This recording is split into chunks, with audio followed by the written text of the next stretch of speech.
The bridge of the Dominion flagship was quiet.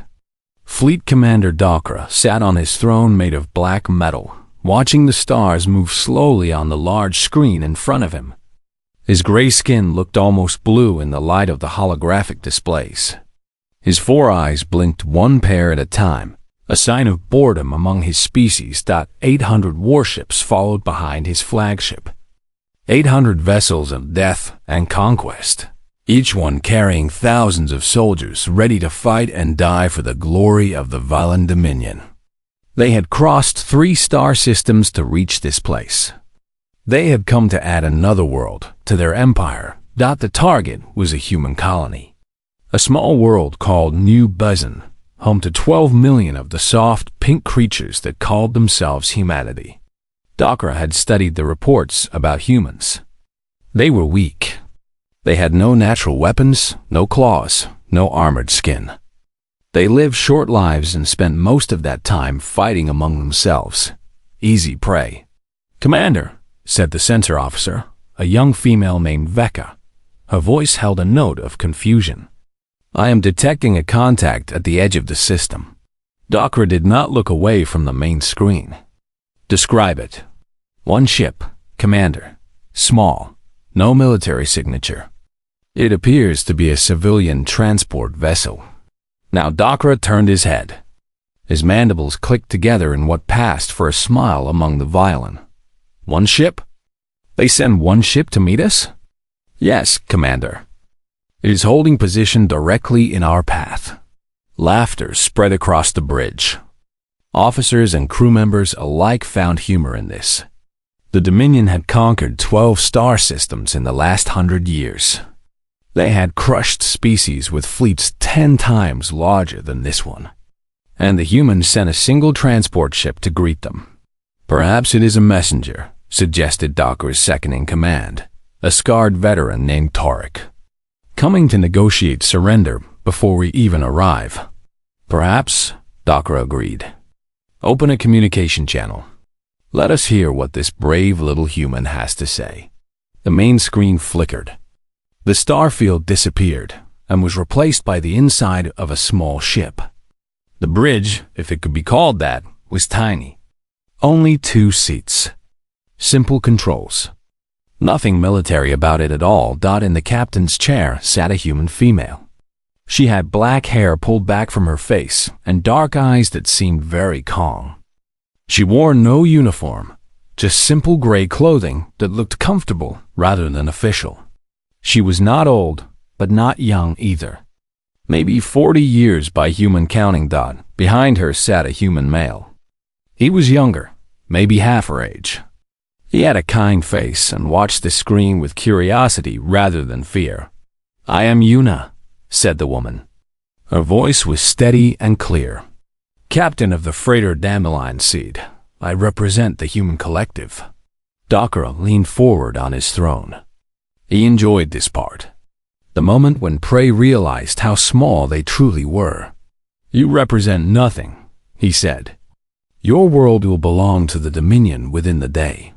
Your people will serve us or die. That is the only choice you have." Yuna did not react to his words. Her expression remained calm, almost peaceful. "I came to deliver a message, Commander, and to offer you a choice." "A choice?" Docra's mandibles clicked rapidly now. Real amusement. "You offer me a choice? Little human, do you understand what floats behind me? 800 warships, 2 million soldiers, weapons that can crack your planet like an egg. What choice could you possibly offer me?" "A simple one," Yuna replied. "Turn your fleet around. Go back to your space. Never threaten humanity again." She paused for a moment. "Or don't." The bridge exploded with laughter once more. Even Torek, who rarely showed emotion, let out a sound of amusement. The idea was absurd. A single human in a cargo ship telling the greatest fleet in Dominion history to retreat. Kr awaited for the laughter to fade. He wanted to enjoy this moment fully. "And if we refuse your generous offer?" he asked. "What then, little Yuna?" Will you fight us with your cargo containers? Ram us with your tiny ship? Please, tell me what terrible fate awaits us if we do not run away in fear." Yuna's expression changed slightly. Something sad entered her eyes, though her face remained calm. "Then, I am afraid you will learn something, Commander. Something that many species have learned before you, though none of them lived to share the lesson with others." "And what is that?" "Why no species has ever successfully invaded human space." She tilted her head slightly. "And why no species ever will?" Docker stared at her for a long moment. He searched her face for signs of madness, for the wild eyes of someone who had lost their grip on reality. He found nothing, just calm certainty. "You are either very brave or very stupid," he said finally. "Neither," Yuna replied. "I am simply doing my job. I came here to give you a chance to leave. That chance has been given. What happens next is your choice." "My choice is already made," Docker said. He turned to his weapons officer.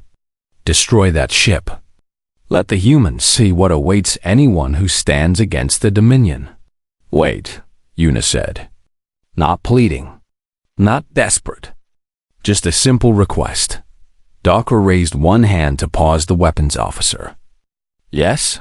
The young man behind me is named Taiho. He is 23 years old. He has a wife and a daughter back on New Bizen. His daughter just learned to walk last month. He cried when he saw the video his wife sent." "Why are you telling me this?" "Because I want you to remember him," Yuna said. "When this is over, I want you to remember that there were real people on this ship.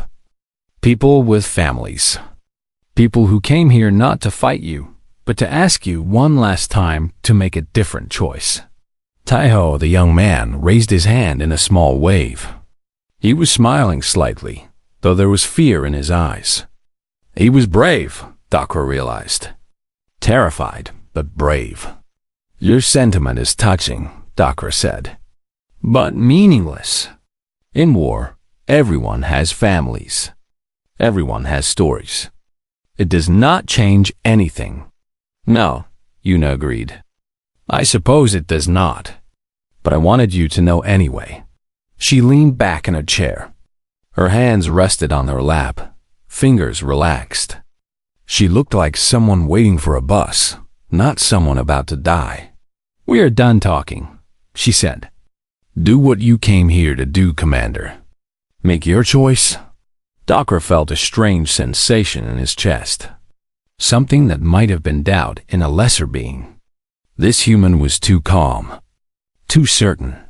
No one faced death with such peace unless they knew something their enemies did not. But doubt was weakness. And the Dominion had not built an empire by showing weakness. "Weapons officer," Docker commanded. "Fire." 3 destroyers broke from the main formation. Their weapons began to charge, glowing bright blue against the darkness of space. Enough firepower to destroy a small moon. On the screen, Yuna closed her eyes. Not in fear. In preparation. And in that moment, just before the weapons fired, Docker felt something he had not felt in 30 years of conquest. He felt afraid. The 3 destroyers fired at the same moment. Blue beams of energy cut through space like blades of light. Each beam carried enough power to melt through solid rock, to turn metal into vapor, to erase anything in its path from existence. The beams reached the dandelion seed. They touched the small ship's hull, and they stopped. Not deflected. Not absorbed. Not pushed aside by shields. The beams simply stopped moving. They hung in space like frozen rivers of light, their ends touching the cargo ship but going no further. For 3 heartbeats, no one on the Dominion flagship spoke. No one moved. No one breathed. Then the frozen beams flickered once and disappeared. They turned into tiny sparks of light that floated away into the darkness and were gone. "What?" Docker said slowly. "Was that?" His weapons officer was staring at her console with all 4 eyes wide open. "I do not know, Commander. The weapons functioned perfectly. Full power discharge. But the energy just stopped. Impossible, Torek muttered. No shield technology can do that. Nothing can simply stop energy in place. On the main screen, Yuna opened her eyes. She looked directly at Dakra, and now there was something new in her expression. Not anger, not triumph. Something that looked almost like pity. I was not finished speaking, she said. But I understand. You needed to see for yourself. Most species do. Dakra gripped the arms of his throne. His claws dug into the metal. What trick is this? What technology? Not a trick, Yuna replied. And I will explain the technology in a moment. But first, I want you to understand something about humanity. Something important. She stood up from her chair. The movement was slow and calm, like she had all the time in the universe. Behind her, Taiho remained seated, watching quietly. 300 years ago, Yuna began, humanity almost destroyed itself. We had wars that killed billions of our own kind. We built weapons that could burn entire cities in seconds. We pointed those weapons at each other and came within minutes of ending our own species. She walked to the front of her small bridge, closer to the camera that sent her image to the Dominion fleet. We survived, barely. And when the wars ended, we made a decision. We decided that we would never again solve problems with armies and fleets. We decided that the old way of war, sending thousands to kill thousands, was madness. It solved nothing. It only created more pain, more anger, more war. A touching story, Dakra said. His voice was cold, but inside he felt something wrong. Something very wrong. But I do not see how it matters. It matters, Yuna said, because when we stopped building armies, we did not stop building defenses. We simply changed our approach. Instead of 10,000 warships, we focused everything, all our resources, all our brightest minds, all our technology into one question. What question? How do we make war against humanity completely impossible? She smiled then. A small, sad smile.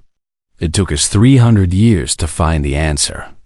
300 years of research. 300 years of development. 300 years of preparation for this moment.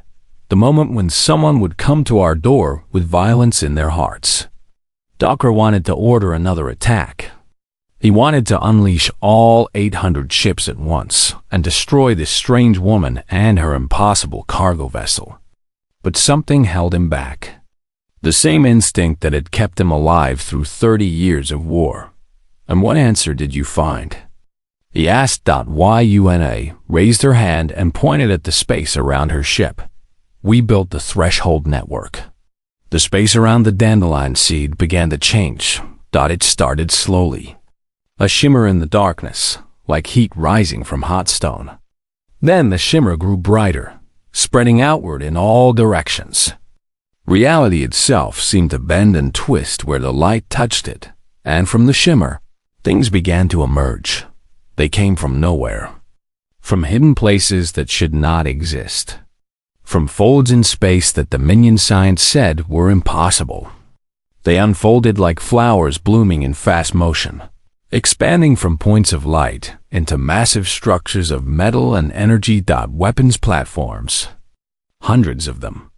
Each one larger than a Dominion battleship. More kept appearing. Thousands now. They filled the space around the tiny cargo ship like an army appearing from thin air. Their surfaces glowed with power that made Dakra's sensors scream warnings. Power levels that should not be possible. Power levels that could crack planets, shatter moons, burn stars. The bridge of the Dominion flagship had gone completely silent. Every officer stared at the main screen with expressions of pure horror.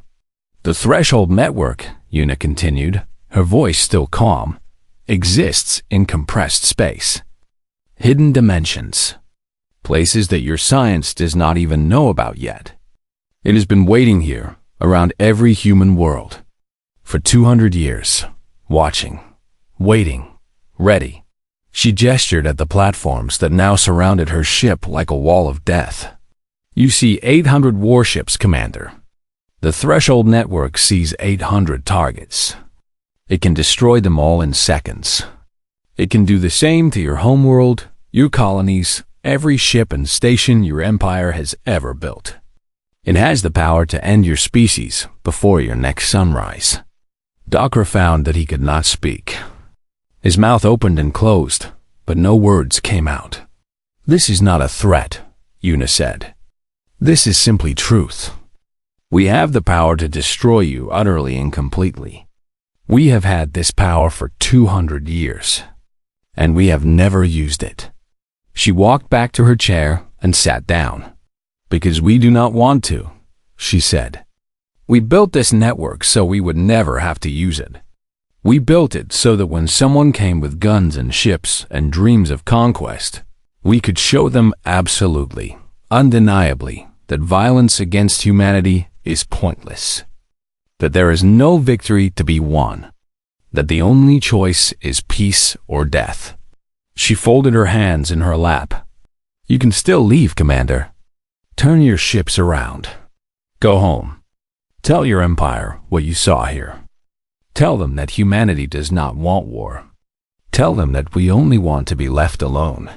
Her eyes met his through the screen. This is your second chance. I will not offer a third. The silence stretched between them. 800 Dominion ships hung motionless in space. Thousands of human weapons platforms surrounded them like wolves circling sheep. The dandelion seed sat in the center of it all, small and simple, carrying two people who had just changed everything. Dakra thought he knew about the universe. He thought about retreat, about turning around and going home, about living to fight another day. But then he thought about the Dominion, about his masters back home who expected victory, about what they would do to him if he returned with nothing but a story about human magic. Pride was a heavy thing.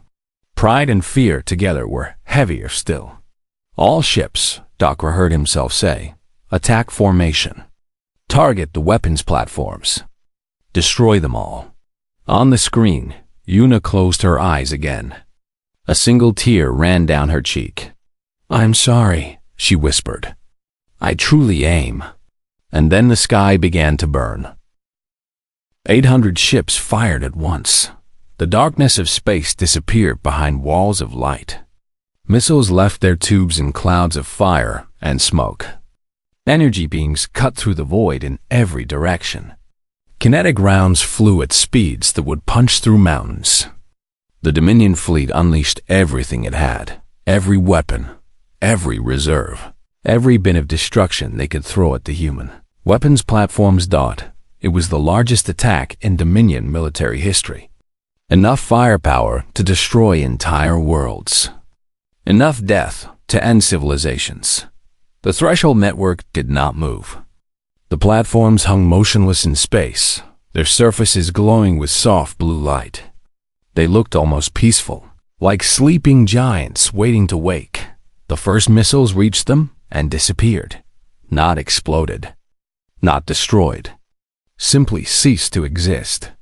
One moment they were there, flying toward their targets at impossible speeds. The next moment they were gone, replaced by tiny puffs of harmless light that floated away like dust. The energy beams met the same fate. They touched the platforms and became nothing, converted into something else, into ours, gentle light that added itself to the glow surrounding each structure. The kinetic rounds stopped in place, just as the first attack had stopped against the dandelion seed.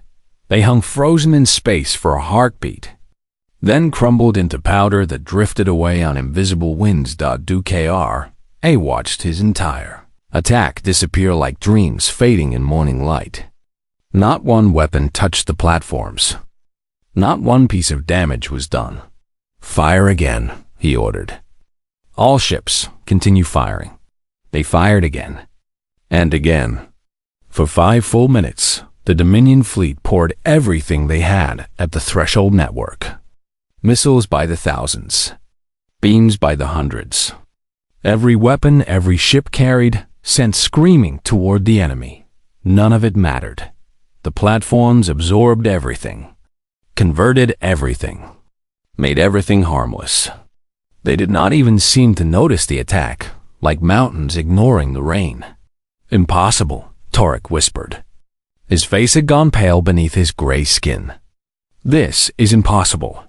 On the main screen, Yuna opened her eyes. She had been waiting, silent, while the attack went on. Now she spoke again, her voice carrying a deep sadness. "Are you finished?" she asked. Duke Ara did not answer. He was staring at his tactical display, watching the numbers that told him what he already knew. Every weapon spent. Every missile launched. Every energy cell drained. His fleet had given everything it had, and the enemy had not taken a single scratch. "The Threshold network does not defend," Yuna explained. "Not in the way you understand defense. It does not block attacks or absorb them. It simply changes them, converts them, makes them into something else." She stood up again, walking toward the screen. "Your weapons became light. Your missiles became energy that the platforms can use. Your kinetic rounds became dust. Nothing you throw at us can hurt us, Commander. Nothing. The technology is beyond anything your species has ever imagined. Beyond anything most species will ever achieve. Then we will ram you," Dakra said. His voice sounded strange to his own ears. Desperate. Broken. "We will crash our ships into your platforms. We will. You will die for nothing." Yuna cut him off. "Your ships will be stopped just like your weapons were stopped. Your soldiers will become prisoners. Your pride will become dust." She shook her head slowly. "There is no victory here, Commander. There never was." Taiho spoke for the first time since the battle began. His young voice was surprisingly gentle. "It does not have to end badly," he said. "Our people do not want to hurt yours. We never have. We just want to live in peace. To raise our children. To explore the stars without fear. That is all we have ever wanted. Then why build this?" Dakra gestured at the weapons platforms that filled his screen. "Why create machines of such terrible power if you do not want to use them?" "Because we learned something," Yuna answered. 300 years ago, when we nearly destroyed ourselves, we learned that peace cannot exist without strength. If you have no power, others will take what is yours. If you cannot defend yourself, you become a victim." She spread her hands. "So we built power. More power than any species has ever had. Enough power to end empires, to destroy civilizations, to burn stars. We built the most terrifying weapon the universe has ever seen." Her voice dropped lower. "And then we decided never to use it. Not to conquer. Not to threaten. Not to take what is not ours. We built ultimate power and chose ultimate restraint. That is what makes us human, Commander. Not our weapons. Our choice." Dakra sat back in his throne. His body felt heavy, like gravity had doubled around him. Everything he believed about war, about strength, about victory, all of it had been wrong. "What happens now?" he asked. "Now the Threshold network responds," Yuna said. "I am sorry. I gave you every chance.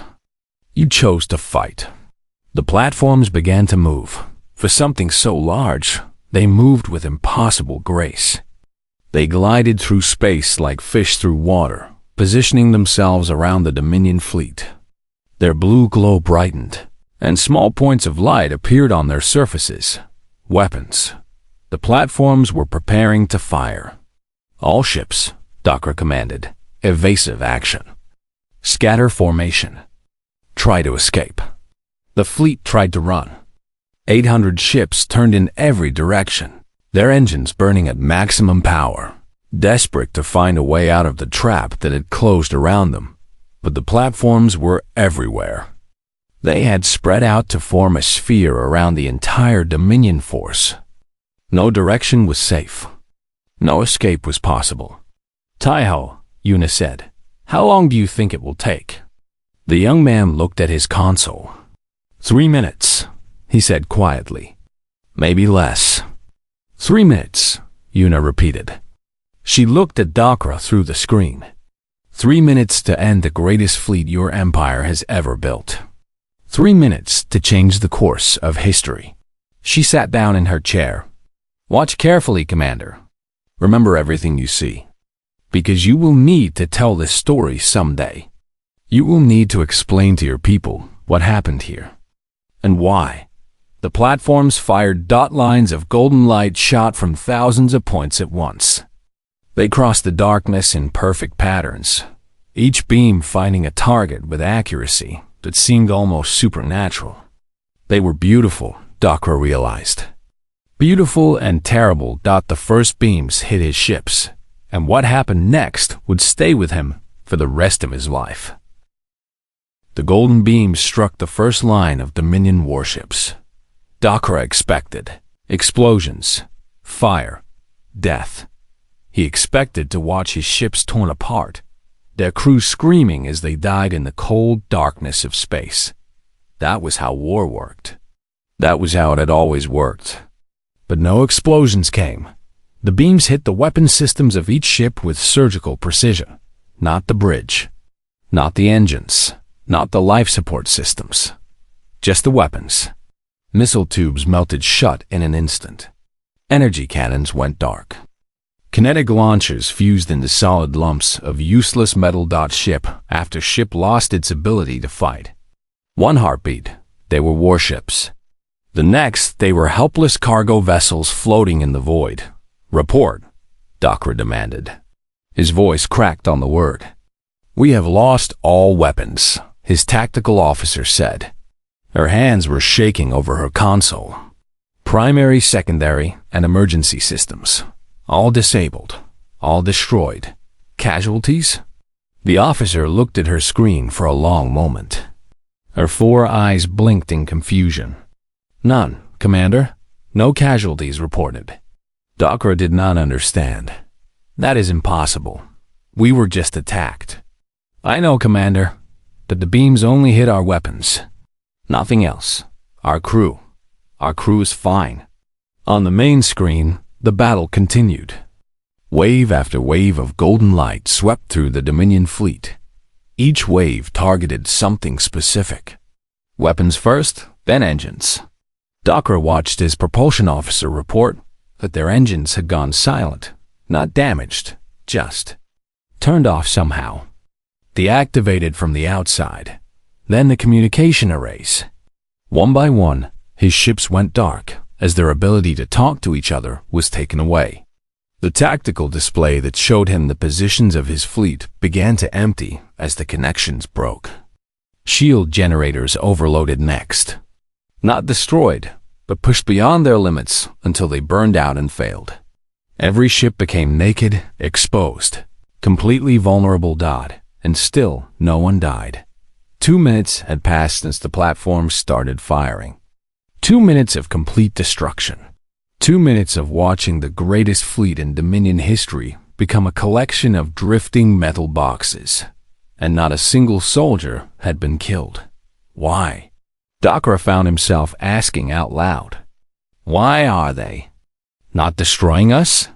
Yuna's face appeared on his screen again.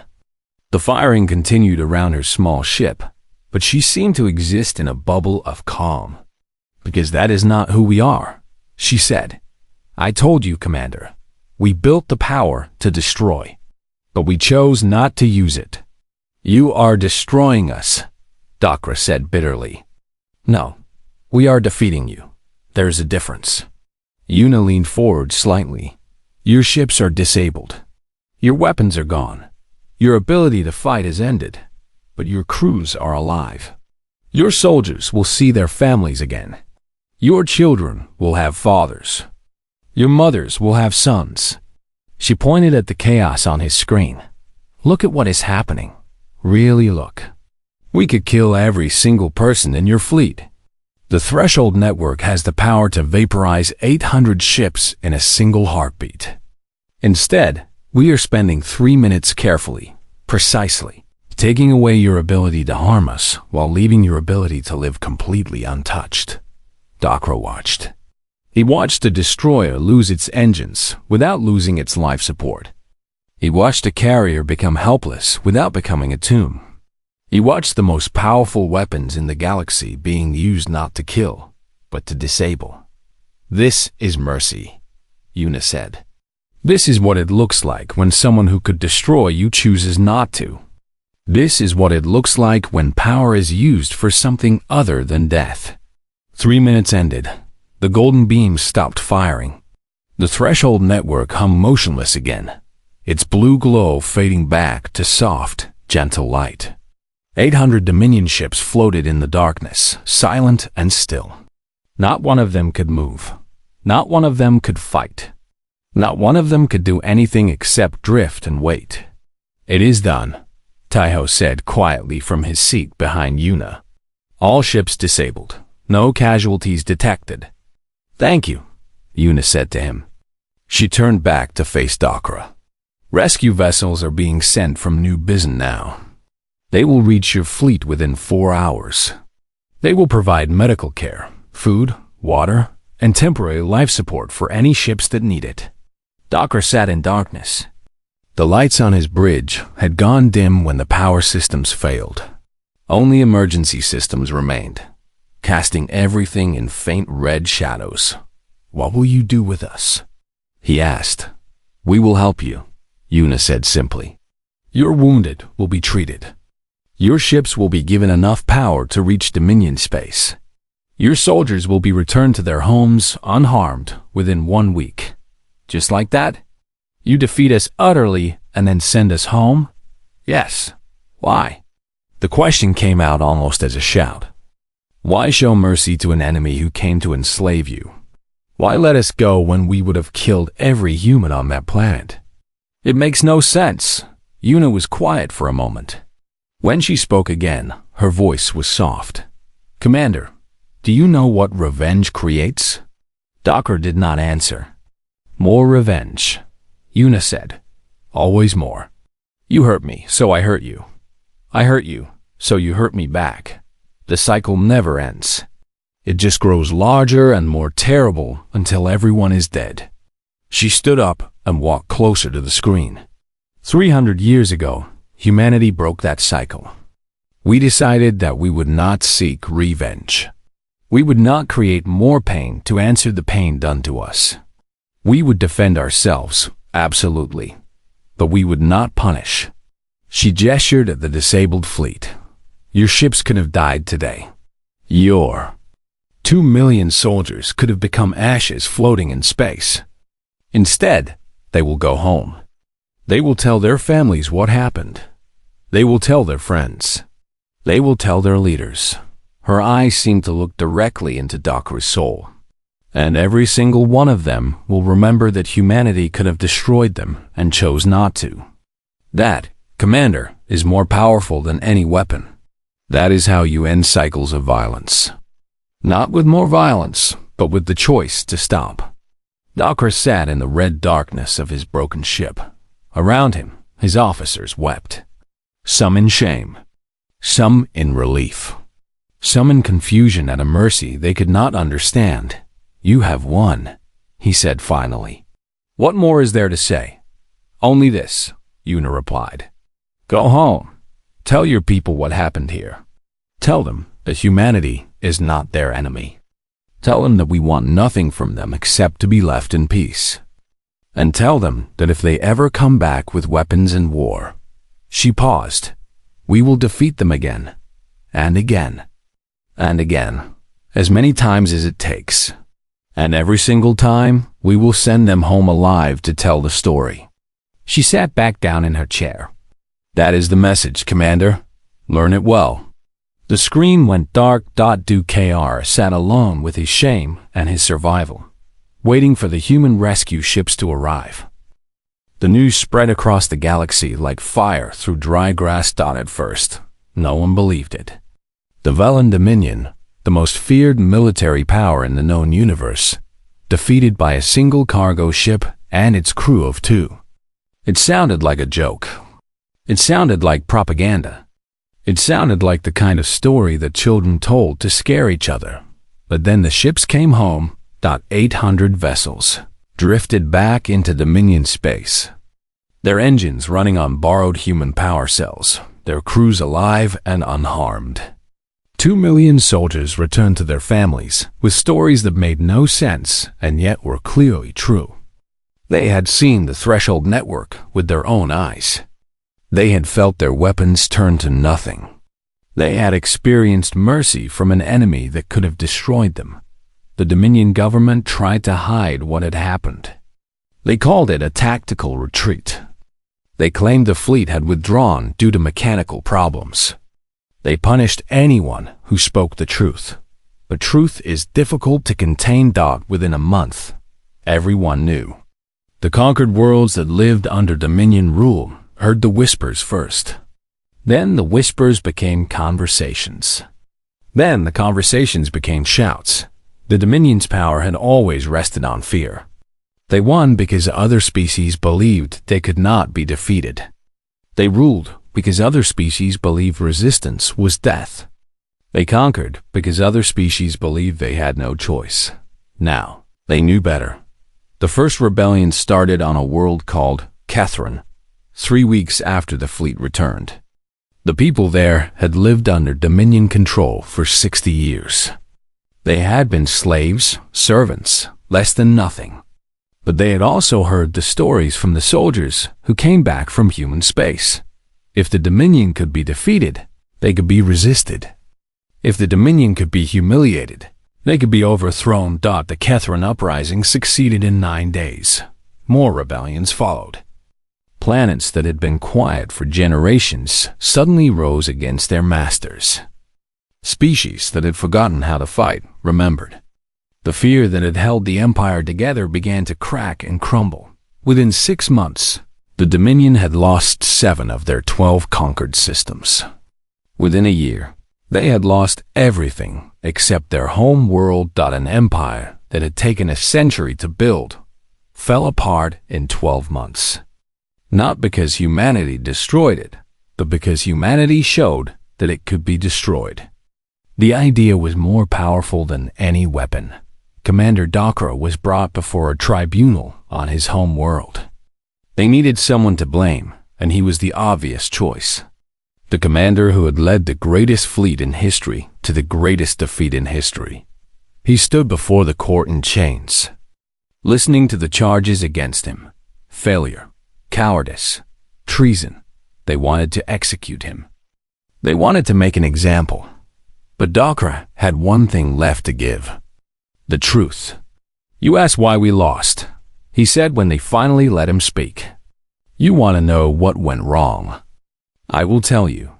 The court went silent. Every eye turned toward him. "We lost because we did not understand power," Dakra said. "We thought power was the ability to destroy, to conquer, to make others kneel. We built our entire civilization on that idea. We believed that the strong take from the weak and the weak have no choice but to serve." He looked around the room at the faces of his judges, his generals, his former masters. "The humans taught me otherwise. True power is not the ability to destroy. True power is the ability to choose. The humans had power beyond anything we could imagine. They could have burned our fleet to ashes. They could have killed 2 million of our soldiers without effort. They could have followed us home and destroyed our world." His voice grew stronger. "Instead, they healed our wounded. They gave us food and water. They sent us home to our families. They showed us mercy when we deserved none." He raised his chained hands. "That is true power. Not the ability to kill, but the choice not to. Not the ability to take, but the decision to give. The humans defeated us not with weapons, but with kindness. And that kindness has destroyed our empire more completely than any war ever could." The tribunal did not execute Dakra. They could not. His words had been broadcast to every corner of Dominion space, heard by billions of their own people. To kill him would only prove his point. Instead, they exiled him. Sent him away to live out his days on a small moon at the edge of known space. A broken commander with nothing left but memories. But Dakra did not mind. He had served his purpose. He had told the truth far away in human space. Life continued as it always had. Una returned to New Bizen and retired from active duty. She had done her job and done it well. And now she wanted nothing more than to tend her garden and watch the sun set over the mountains. She refused all medals, all honors, all requests for interviews. She was not a hero, she said. She was just a delivery person. She had delivered a message. Nothing more. Taeho went back to his family. His daughter, Minji, was walking confidently now, running through their small home on unsteady legs, laughing at everything. He held her in his arms and cried, thinking about how close he had come to never seeing her again. He cried for the Dominion soldiers too, the ones who would go home to their own children, their own families. He was glad they were alive. He hoped they would find peace. The Threshold Network remained, hidden, waiting, ready. Other species learned about it over the following years. Some tested humanity's defenses, unable to believe the stories, needing to see for themselves. They all learned the same lesson. They all received the same mercy. They all went home to tell their people what had happened. And slowly, carefully, the galaxy began to change. Species that had always solved problems with violence started to wonder if there might be another way. Civilizations that had always believed in conquest began to question their assumptions. The human example spread like ripples in a pond, touching shores that humanity itself would never reach. 300 years after humanity merely destroyed itself, they had finally found their place in the universe. Not as conquerors, not as victims, but as something else entirely. Teachers, they taught by example. They taught with mercy. They taught that true strength was not about what you could do, but about what you chose not to do. And when young species, many generations later, asked their elders why humanity was so respected, why even the oldest civilization spoke their name with something close to love, the answer was always the same. Because they had the power to end us all, the elders would say. All of us. Every species, every world, every living thing. They could have ruled the galaxy as gods. What stopped them? Nothing. Nothing stopped them. They stopped themselves. They looked at all that power and decided it was not what they wanted. They wanted peace. They wanted friendship. They wanted to share the stars with us, not take them from us. And if someone attacks them, then they defend themselves, absolutely, completely, without killing anyone who does not need to be killed. That seems impossible. I know. The elders would smile. That is what makes them human. In the garden on New Bizen, Una grew old, surrounded by flowers and silence. Sometimes she would look up at the stars and think about the young commander she had defeated so many years ago. She wondered if he had found peace. She hoped he had. She never regretted the mercy she had shown. Not once. Not for a single moment. Because that was the lesson humanity had learned. The lesson they taught to everyone who came with weapons and hate. Kindness was not weakness. Mercy was not surrender. And love, in the end, was stronger than any weapon ever built. The stars shone down on a galaxy, slowly learning to believe it.